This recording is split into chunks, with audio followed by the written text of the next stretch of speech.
Secara serentak Polda Aceh membagikan masker kepada warga. Sedikitnya 200.000 masker gratis dibagikan dengan cara turun ke jalan umum, pasar, dan kawasan publik lainnya. Masker dibagikan untuk warga yang masih abai dengan protokol kesehatan. Masih banyak warga yang tidak menggunakan masker walau kasus COVID-19 semakin meningkat. Polda Aceh juga akan menggelar operasi justisi, upaya pencegahan penyebaran COVID-19 dengan cara melakukan kampanye jaga jarak dan hindari kerumunan. Untuk penegakan hukum dan penerapan sanksi, polisi masih menunggu peraturan gubernur, wali kota, atau bupati di Aceh. Polisi akan menjadi pendukung satuan polisi Pamong Praja dalam penegakan disiplin protokol kesehatan sesudah adanya aturan. Ini bagian dari kampanye penggunaan masker secara serentak yang dilaksanakan di Polda Aceh. Kita melaksanakan pembagian sebanyak 200.000 masker.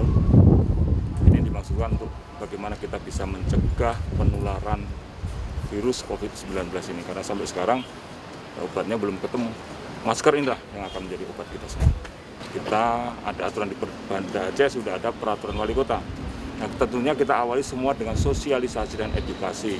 Tidak bisa kita serta-merta melakukan penegakan hukum. Penegakan hukum yang terakhir. Kapolda berharap gerakan kampanye penggunaan masker untuk warga yang masih abai terhadap protokol kesehatan pencegahan COVID-19 ini dapat menurunkan kasus positif COVID-19 di Aceh sekaligus sebagai upaya mencegah penularan penyebaran virus corona yang sangat cepat dan telah mengubah aktivitas di kehidupan masyarakat. Mustajab, Kompas TV, Banda Aceh.